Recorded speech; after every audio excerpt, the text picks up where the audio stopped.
And she told me the story of Henry Box Brown, the enslaved man, who literally mailed himself to his freedom in a box, 27-hour journey in a box through, by wagon, by train, by boat, undiscovered ultimately. And because he traveled from Virginia to Pennsylvania across state lines successfully, where there was no slavery. And when they opened the box, he was a free man. I had never heard it. Everyone I told about it had never heard it. Everybody was excited about getting these stories out and telling kids about these people. If you are of a certain age, you probably remember a 1990 show called The Fresh Prince of Bel-Air, starring Will Smith. On that show, there was a character named Hillary who was a little bit bougie and a little bit flighty. That role was played by Karyn Parsons, who today is a children's author and the owner of a media company that specializes in making Black history vibrant and available to young people so that they see themselves represented and so that they are proud of themselves. We're going to talk to Karyn about all of that work today on Always Learning. Karyn, thank you very much for joining Always Learning today. We really appreciate it. It's good to be here. Thank you. I should tell you up front, I say this to a lot of our guests up front, where Always Learning came from. I used to be on a school board, and we had an elder who would sit in the front row all the time, and she would just look at me with scorn. And it was because I kept saying, our kids aren't learning. And she got me at the end of a meeting one day. She shook me and she said, stop saying that. Our kids are always learning. They may not be learning what you want them to learn, but they're always learning. Okay. All right.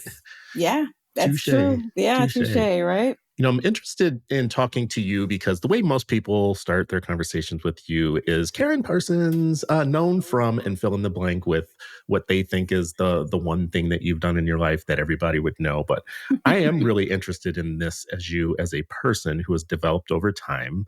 And this is a show about lifelong learning. So I would love to ask you just about, your time growing up in Santa Monica with a librarian for a mom. Yeah. What is the strategies for learning that you got as a kid that carry over into your parenting today?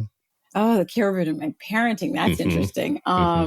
Because boy, things have changed so much, that you come up and you think you're calling on all of these ways that things that affected you as you grew up and how your parents parented you and things that like this worked and I would do this differently and all of this. And honestly, so much of it just goes right out the window because, technology and these phones and social media and all these things have come in and they're just completely, hamstringing. And I mean, you're just getting like kneecapped and tripped up every step of the way trying to do the things. There are things, however, that I've found along the way that, my husband's older than I am. And I think that we recognize that we could have done better with our kids because they're big now.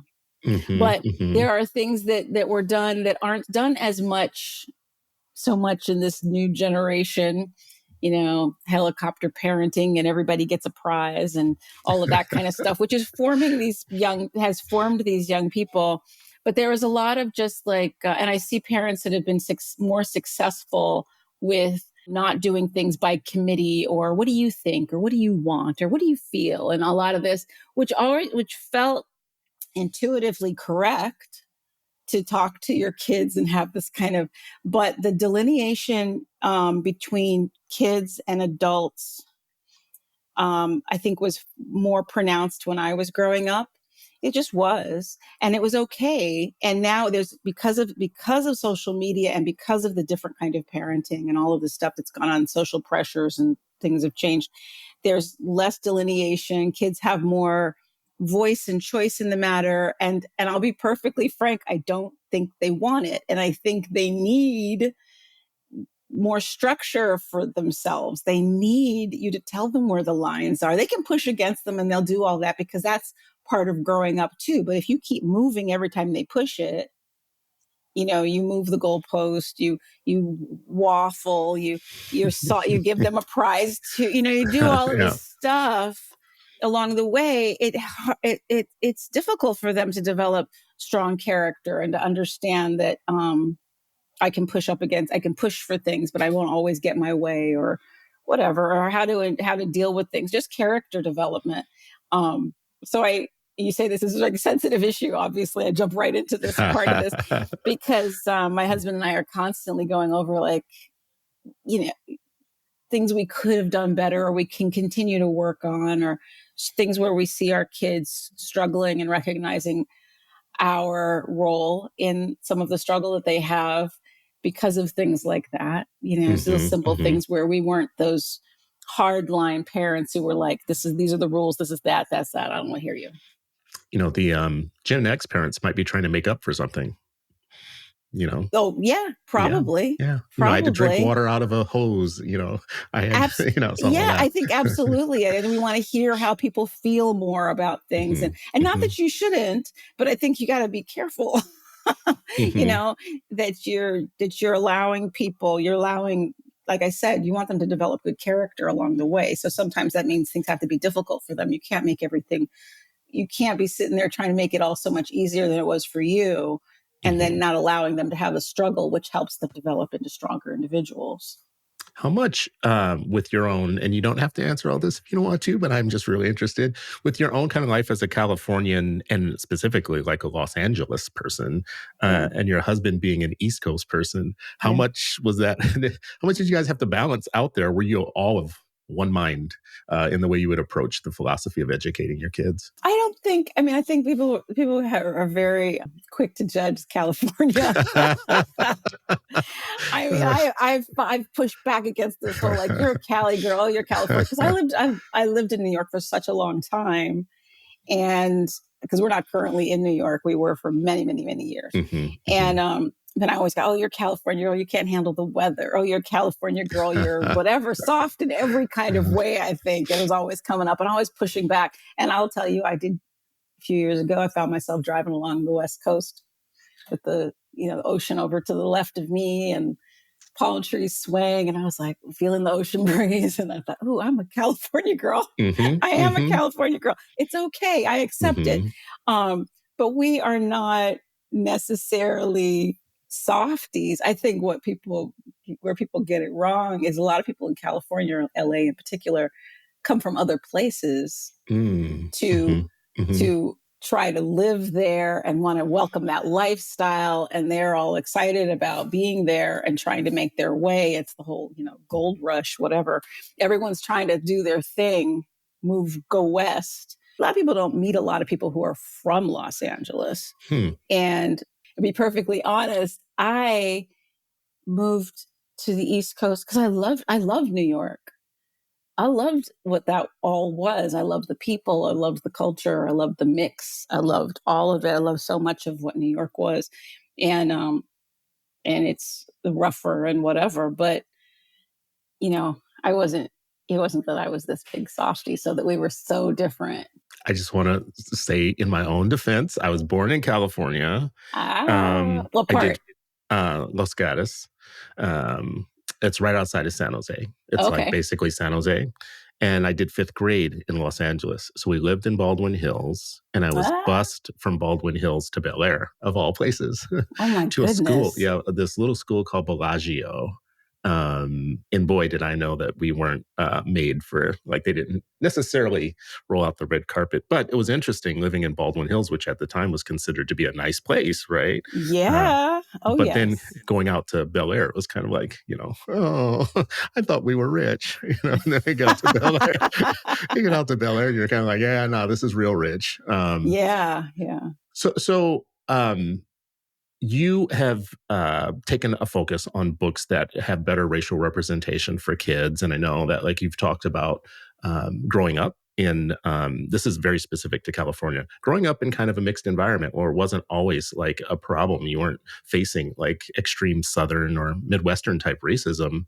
How'd this become the thing you wanted to focus on?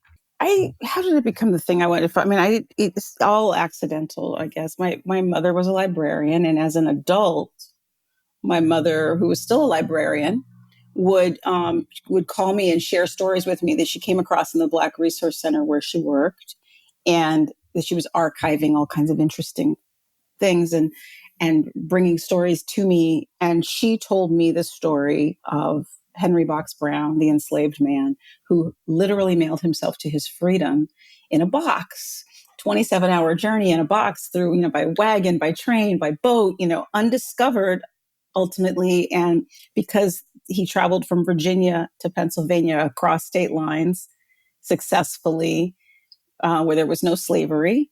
And when they opened the box, he was a free man. And I just thought that was the most insane story I had ever heard. And I couldn't believe that I had never heard it. And then everyone I told about it had never heard it.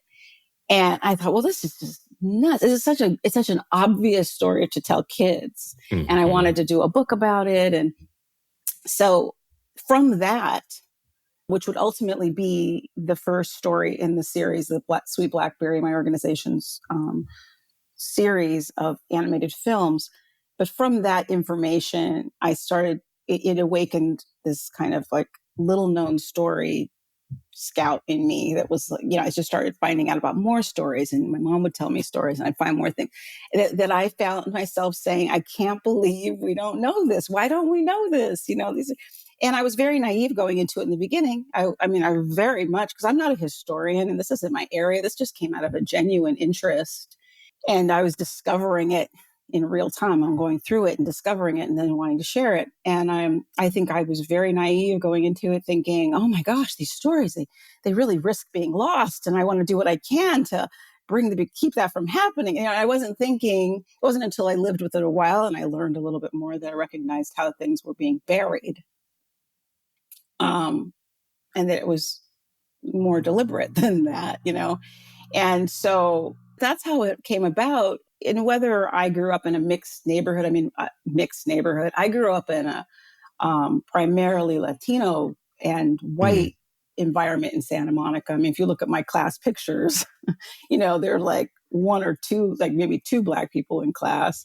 Everyone else is white and Latino, in my classes. So, that was in elementary school. As I got older, it got a little bit more mixed up. It doesn't mean that I didn't experience what it felt like to be discriminated against as a Black person on a, not to say on a regular basis. I didn't feel it like in a big way, but it can be much more subtle than that. You just know through the messaging and that in the life you live. It's so different now, but you didn't see people that looked like me very much, let alone people that were, brown skinned, you just didn't see a lot of that. And when you did, it was very specifically like, oh, that's Good Times. Oh, that's Soul Train. It was like, there were just these little things here and there. So you get messages early on about how you're valued in society, even if you're not discriminated against in some overt way. And so that's just knowledge that you have. And so when I discovered these stories, and wanted to share them with kids, that was just part of me, This is so important for a number of reasons. I've been a parent for a few decades, and so I've got to see it change over time. But finding books that represented my kids in the beginning, it's still not great, but it's so much different than it was with my oldest, kid. I had pulled some stats before we came on today. My friend Sharif El-Mekki says that Black children are more likely to see a dump truck in a book than a Black person. Wow, a dump truck. I've heard about the animals part, but a dump truck. Yeah. Well, this is old stat now. It's from 2018. There's this graphic that I always go back to. But if you look at children's literature, 50% of the books are white, themed. 27% are animal themed. 10% African American, 7% Asian Pacific. Latino is 5%. American Indian is 1%. And people of multi-race and multiracial people invisible. So my family was basically invisible in literature in a lot of ways. Yeah. Some of the things that have popped out that people complain about is lack of diversity, stereotypes, inaccurate portrayals, and and gatekeepers in the publishing industry playing a role in not us getting, Yeah. Does that resonate with you? Well, I hear more about it now, because I'm still kind of new in the area. When you're talking about the publishing part, I'm hearing more about it as I'm getting into this and I'm finding out about stuff. I've been really fortunate that I've been so welcomed by particularly Black kid lit, but the kid lit community. I've been so welcomed. And then I find when I go to events, I'm there with teachers and librarians who are, they are championing these books by Black writers and brown writers. And they want to see it all. They want to see all of it. They want to bring all of it to all of their kids. And so I kind of went into it going, wow, this is great. Everybody's like Sesame Street. Like everybody wants it to be like this, and so I was I even entered that world a little like, oh, this is just amazing, and then I started to see the broader view, which is more the truth. It's like living in New York and LA, just, going through the streets of New York and Los Angeles and then having that world. You just feel like, oh, it's all mixed up everywhere. It's great, and it's unfortunately not the truth. And not only is it not the truth, you've got so many people who just don't want to see it. They want to stop it. I don't know how much of it's real fear and how much of it's just political hogwash. One squeaky wheel, two squeaky wheels, and they start to dictate the way things go. That frustrates the heck out of me. I mean, when I grew up, to hear people are talking about not about having problems with teaching about slavery in America, there wasn't a problem when I was growing up. I mean, people didn't think that, Susie next to me didn't think that it was a reflection on her that there was slavery in America. She didn't, she wasn't going home to her parents and going, my teacher told me I was bad because, we learned about slavery and that me and my people are bad because we were slave owners. That wasn't how it went. And so I don't know this whole new song. I don't understand where this came from. It's very political, and kids aren't saying that. Kids aren't coming home saying that. That's very adult invented. Right? Inventing a problem where there isn't one. And it's because, listen, some of the book bans, I looked at a list today of the Black book bans, the ones of Black authors. And the ones, some just stand out as crazy, like the autobiography of Ruby Bridges was one of the books that a person wrote a challenge on. Didn't want it in the schools. It saddens me so much because I think you're speaking for your children. And I just don't understand why people would say, I want to withhold this from my child.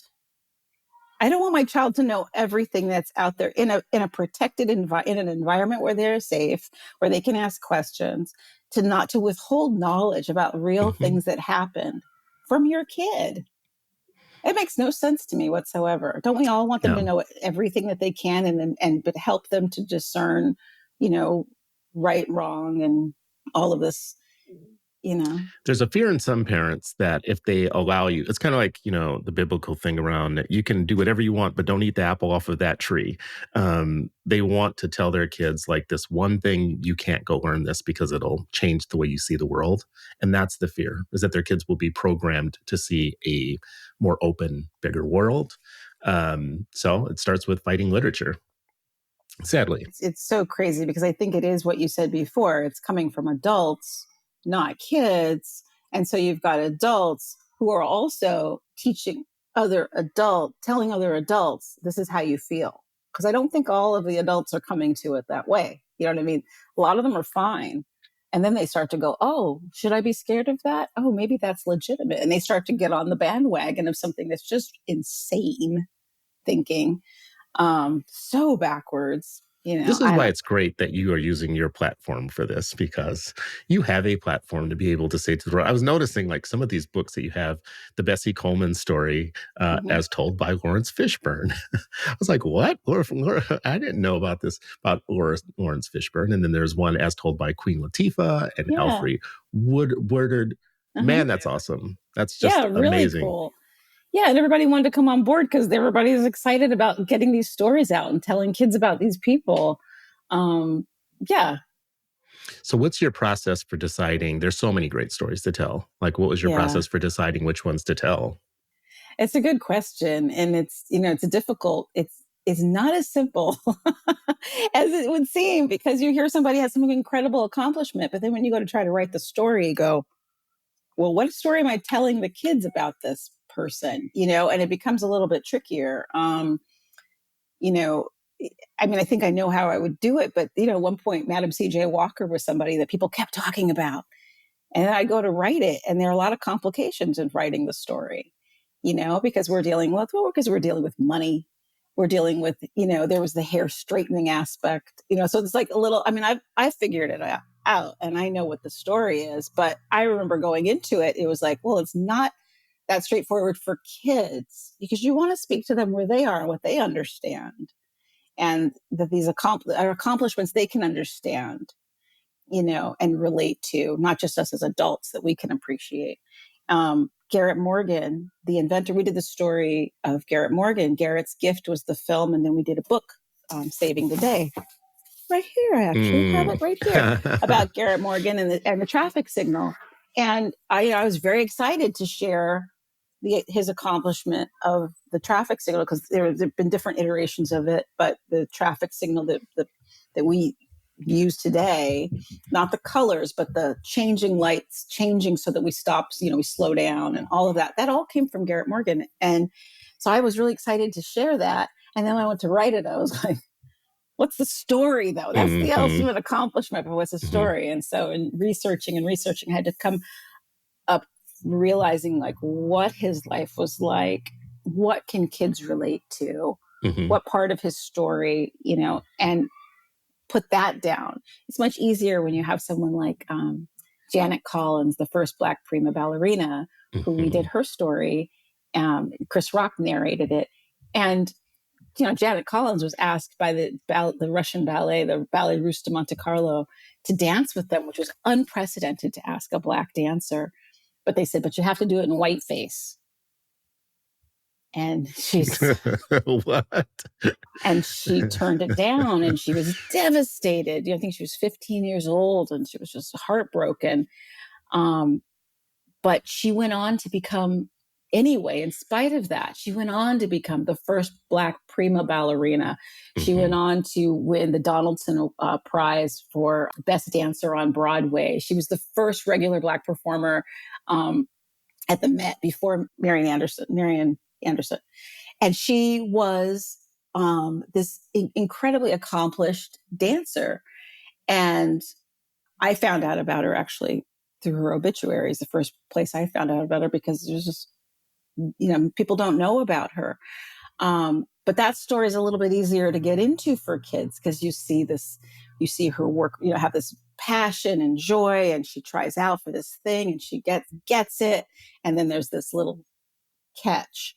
And so that's a much easier, and then she has to make a decision. And then you see her still triumph in spite of this, having to make the difficult decision.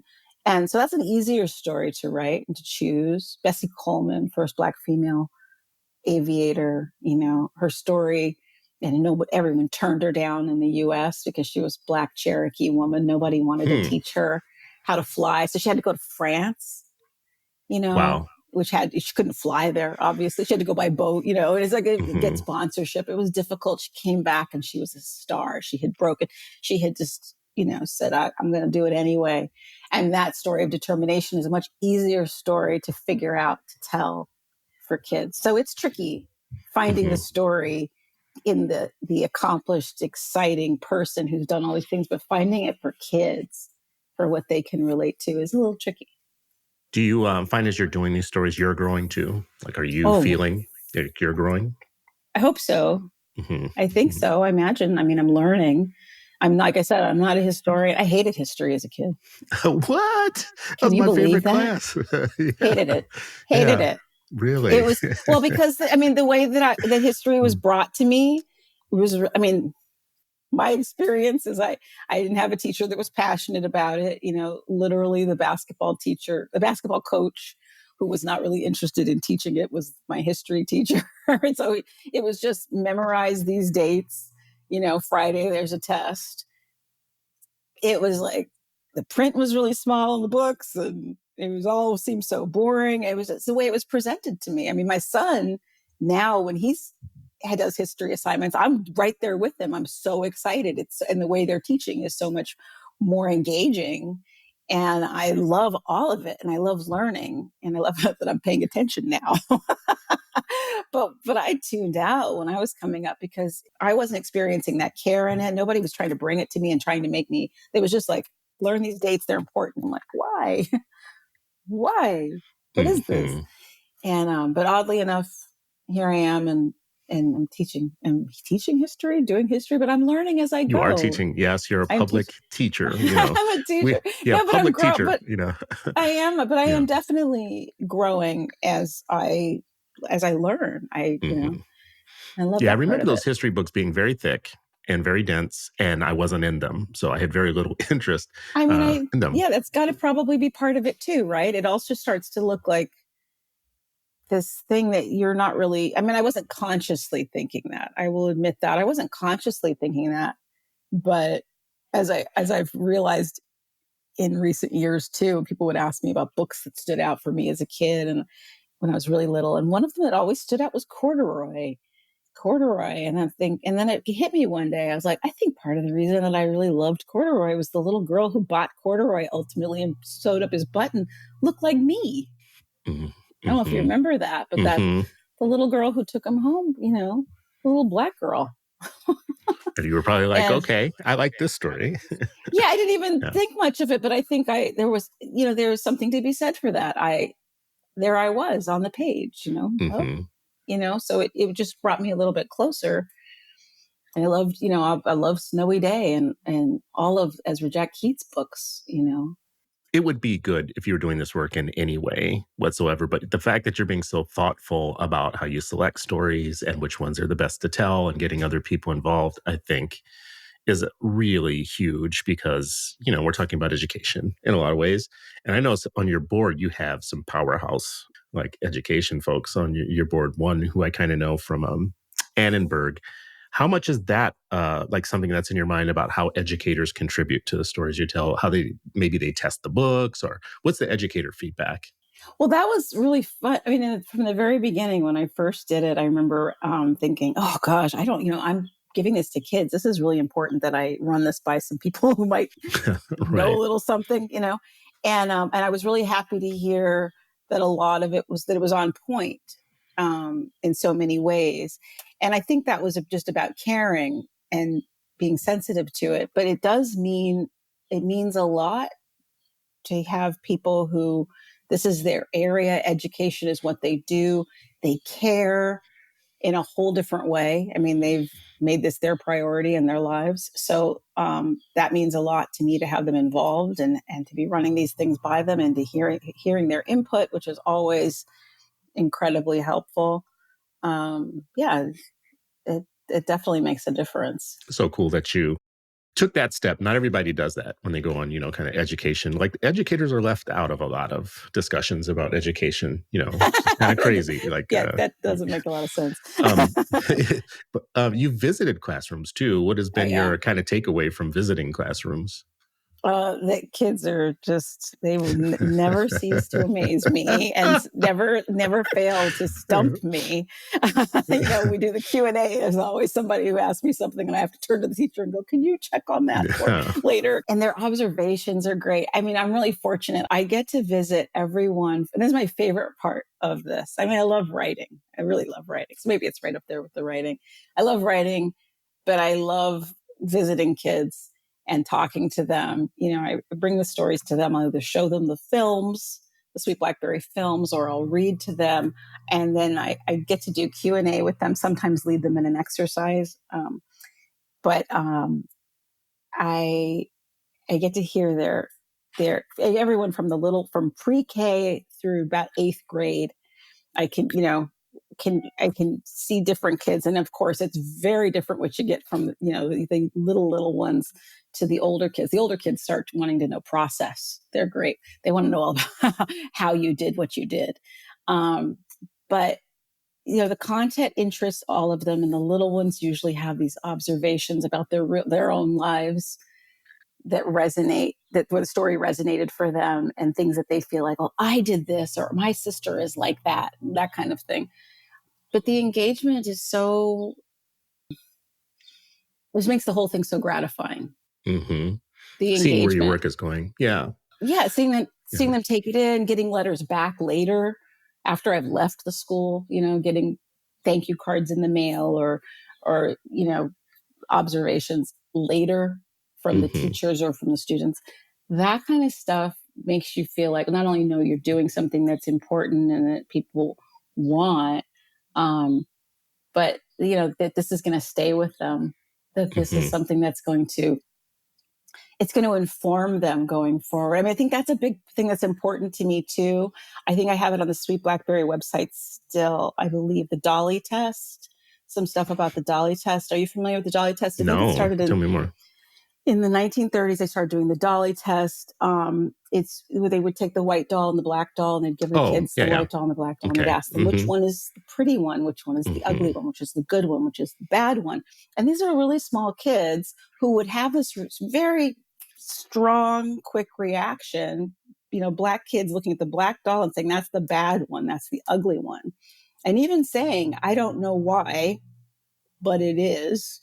And that to me was just devastating, that at such a young age, they were picking up these messages very early about where they were, in society. And I love that these stories help. Not only do you learn about real people and you learn about challenges, overcoming challenges, obstacles, that these are opportunities to do great things. But you also, regardless of the color of the child, they go into the world with a different perception of race and value, of themselves, of their neighbor. They go into the world looking, the white kids are looking at Black people and the contributions that they've made and looking at their Black friend in their classroom differently when they see these accomplishments, and they can attribute them to the Black person did that. And they, and likewise, this little Black girl is looking at Bessie Coleman and going, she looks kind of like me, and that's not removed from me, and so all these little kids, I feel like when I go to these classrooms, I can feel how the stories are landing on them and staying with them, and that they're going to take that. These little seeds are being dropped, and they're going to take that into the world with them. Yeah, I agree. A lot about young people that I think is really important is that they might be primed to go on a certain path that they don't see.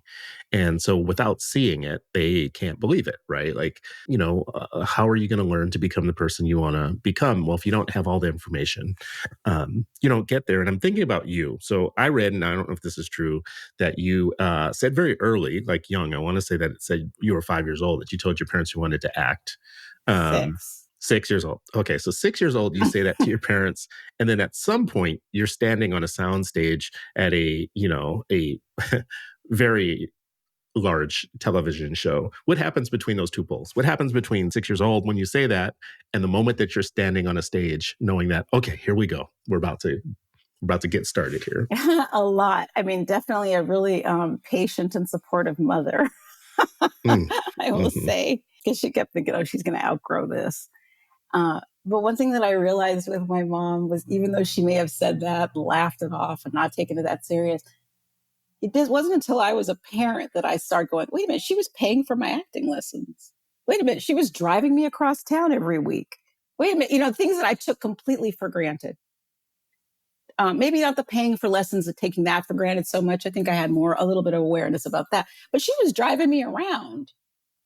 I wanted to go to dance classes and acting classes and, see Jodie Foster in Taxi Driver when I was too young to be watching that, but I had to see everything that Jodie Foster was in because, child actors, I was like rabid. I had to eat up especially Jodie Foster. She was like the one.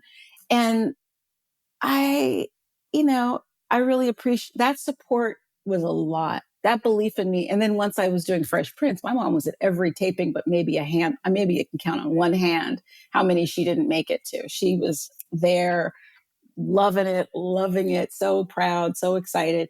But along the way, I just, I was fortunate.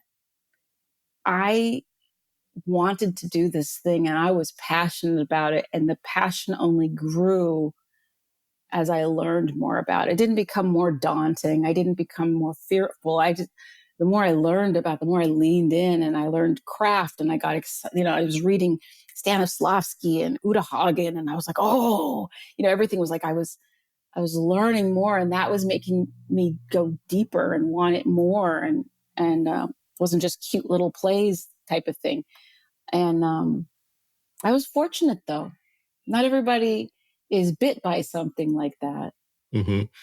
I mean, thousands of people are looking at you in that moment. They're not seeing the fact that there's thousands of people that are trying to get there, and it's a tough road. Yeah. And I wouldn't want them to see that because, you want them to dream. You want them to dream big. Yeah. And if you feel so passionate and you are so supported, and I was never pushed or anything, Mm-hmm. but very supported enough in the right way. I just felt like, no, I'm gonna go audition for this. No, I had nothing holding me back, Mm-hmm. and not thinking, not that I didn't get nervous and stuff, I did, but there was a long period of time where I kept hearing, you have to come up with a plan B. You have to have something to fall back on. Mm-hmm. And I was like, no, I don't. No, I don't. No, I don't. I'm going to act. That was my answer. Yeah. I never gave anybody another answer, ever. And what would have been your plan B? If you had to have one, what would it have been, your plan B? At the time, I could not answer it for anybody. That's the truth. Mm-hmm. And so it's hard for me to answer it now because, mm-hmm. I really, at the time, that was it. Mm-hmm. That's all I wanted. You really love the writing now, it feels like. That's where I am now. Yeah. That's the thing I want to do now. And it's I've said this before, and it's the truth. I feel like writing actually still, it scratches the itch that acting took care of before, which is I like telling stories, but I love character and people, mm-hmm. and our complexity and our differences and our how we surprise each other and how we're hypocritical and how, good people can do bad things, or, and all of this I find really fascinating. And I always found that fascinating as an actor. And I liked all of that nuance and complexity of people. I like how much we're alike but at the same time, how very, very, very different we are. And I get to, when I write, I get to explore these things. And I think, like I said, I think it scratches that itch for me, writing. Yeah, I didn't think about that, thinking about you as an author, but you're bringing a different skill set to the writing of the book. So you probably see story structure different. And mm-hmm. I heard you say a couple of times today, like, what's the story here, right? I might just think just the facts. Just, right. And you're thinking the story. I think that's amazing. Was it everything you thought it would be? So you make it, I said, from 6 to the moment you're on the stage, and then you're working hard. And I'm sure it's hard work after that. It's not, all rainbows and kittens. Was it everything that you thought it would be? Yeah, I was lucky. I loved it. I loved it. It's hard. But hard, come on. Mm-hmm. I look at people in scaffolding in New York and I'm like, that's hard. Mm-hmm. That's hard. You're up there and you're doing that all day in the heat and you might fall. That's hard. I was working. I was fortunate. I got Fresh Prince too, which was an opportunity to work with such great people in front of and behind the camera.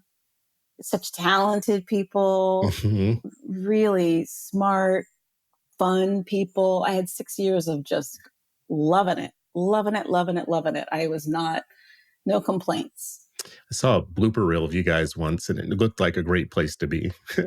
Just looked like, a great place to be. People used to come on Friday nights to our show. We had a DJ, and we had D.L. Hughley, warming up the audience, doing comedy, warming up the audience, and we had an amazing DJ, and it was like lots of fun. And you'd have, all these actors, LL Cool J and wow, TLC, and, people just coming through and hanging out all the time, just because this was such a fun place to be. So people were like backstage on Friday nights, just kind of hanging out. And people used to tell us all the time, you don't know what you have here. You don't know what you have here. We were like, oh, yeah, that's great, isn't it? And then, of course, you go on to the next job and you're like, oh. I feel a lot like about the Fresh Prince for many of us, especially males, Black males. It was one of the things that you're giving young people today. It was like that time where we got to see us reflected in a family that wasn't downtrodden, struggling, and everything was a struggle meal. It wasn't the Evans family. It was, it was an educated family. Yes. Boy, was that rare. Yeah. It's really refreshing. It's funny too. I think another thing people will really, I think we talk about more now than we did at the time, but was really important is we had this Banks family that was not a monolith. We were not this one thing. We were all very different. Jeffrey, the butler was very different from Ashley, who was, this little independent little, kid. And you've got the Black Republican, Carlton, and then you've got this educator, fierce mother, and you've got, Uncle Phil and Hillary, and, you've got, Jazz. They're all, and Will, of course. I mean, they're all very different kinds of different Black people. We were not one thing with one mind, all, always thinking the same way about something, which I think was very refreshing for a lot of the Black audience. Yeah. You didn't see yourself represented in that much diversity, like in a Black family back then. I mean, some of you may have been more of a Carlton, and then some of you may have been more of a Will. I think everybody kind of wanted Uncle Phil in their life because, he just was that protector, smart, there for you when you needed him to be, but firm when he needed to be. That was something we needed to see. Okay, so here's a couple of things. Like one, see, everybody always talks about the Fresh Prince, but they don't talk about the other stuff that you've done. And I just want to talk about that real quick. Melrose Place. I didn't know this. Never saw it. You didn't see it? Mm-mm.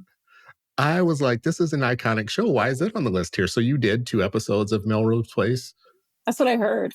You don't even want to talk about it. Wow. I didn't see it. It was a really awkward experience shooting it. Our director was Potsy. From Happy Days? Mm-hmm. Anson Williams. Oh, wow. Directed it. Yeah, that's crazy. But it was, I felt it was really like I just felt it was a strange experience. And so one of those things where it didn't feel right. Like I didn't know, it wasn't owning what was going on. So I was like, I don't need to watch that. Mm-hmm. It's hard sometimes to watch yourself, period. James Avery, who played Uncle Phil, never watched himself ever. Ever. Yeah. Out of fear that what would happen. Huh? Out of fear of what would happen if he watched himself. He would change his acting.